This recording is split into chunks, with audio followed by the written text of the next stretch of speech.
राधे राधे। ओम नमो भगवते वासुदेवाय। गुरु कृपा हि केवलम। শ্রী শ্রী গুরুদেবের শ্রীচরণের কৃপার আশীর্বাদ নিয়ে আজ শ্রীমদ্ ভগবদ গীতা সাধক সঞ্জীবনী পূজ্য শ্রী স্বামী রাম সুখদাসজির লেখা আজ চতুর্থ অধ্যায়ের 42 নম্বর শ্লোকটি ব্যাখ্যা সহ পড়ে শোনাচ্ছি। জয় রাধা বল্লভ, শ্রীহরি বংশ। ভগবান আগের শ্লোকে জানিয়েছেন যে জ্ঞানের দ্বারা সংশয় নাশ হয় এবং সমত্বের সাহায্যে কর্ম হতে সম্পর্ক বিচ্ছিন্ন হওয়া যায়।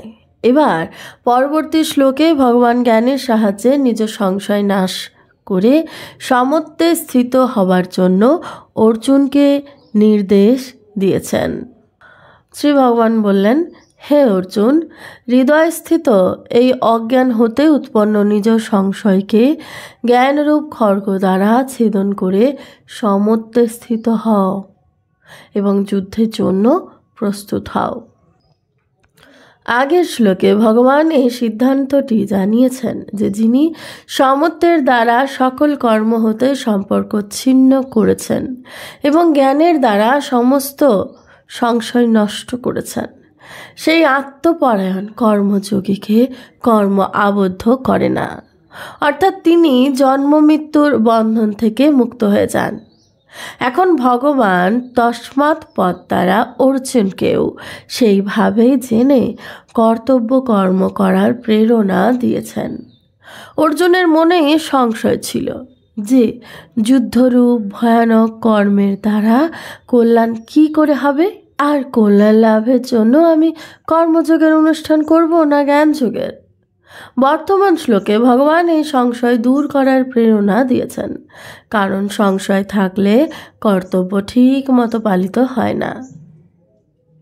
এখানে অজ্ঞান ও সমুদ্ভূতম এই পদটির ভাব হলো এই যে সমস্ত সংশয়ই অজ্ঞান হতে, অর্থাৎ কর্ম এবং যোগের তত্ত্ব ঠিকমতো না জানার জন্যই সৃষ্ট হয়।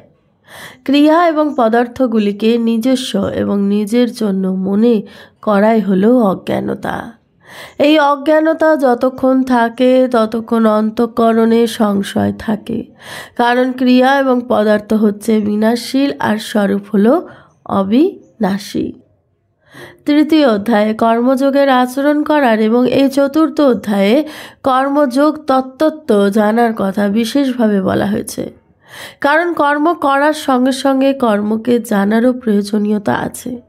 ঠিকমতো না জানলে কোনো কর্মই ভালোভাবে সম্পন্ন হয় না। তাছাড়া কর্মকে ঠিকভাবে জেনে করলে সেই কর্ম আর বন্ধনের কারণ হয় না, বরং মুক্তিপ্রদ হয়ে ওঠে। তাই এই অধ্যায়ে ভগবান কর্মকে তত্ত্ব জানার ওপর বিশেষ জোর দিয়েছেন। আগের শ্লোকেও জ্ঞান ও সংচ্ছিন্ন সংশয়ম পদটি এই অর্থেই উদ্ধৃত, যে ব্যক্তি কর্ম করার বিদ্যা আয়ত্ত করে নেয় তার সমস্ত সংশয় নাশ হয়। কর্ম করার বিদ্যা হলো নিজের জন্য কিছু করার প্রয়োজনই নেই।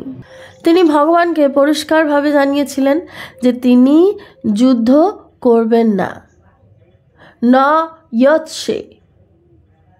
এখানে ভগবান অর্জুনকে যোগস্থ হয়ে যুদ্ধ করার নির্দেশ দিয়েছেন। ভগবান এই কথায় দ্বিতীয় অধ্যায়ের 48তম শ্লোকে যোগস্থ কুরু কর্মাণি পদ দ্বারা বলেছেন। যোগের অর্থ হলো সমত্ব, সমত্বং যোগ উচ্যতে।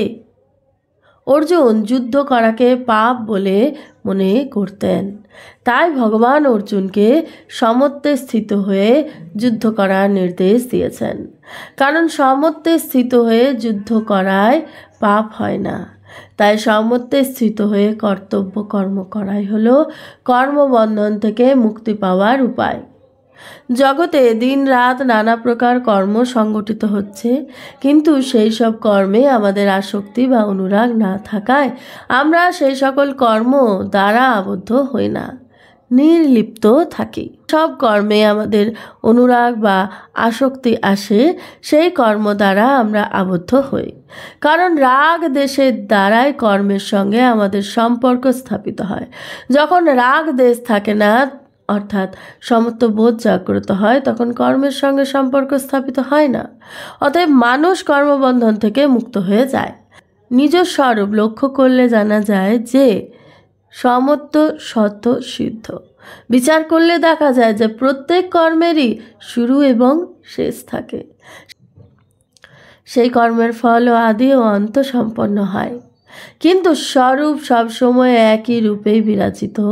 কর্ম এবং ফল অনেক প্রকার হয়, কিন্তু স্বরূপ একই থাকে।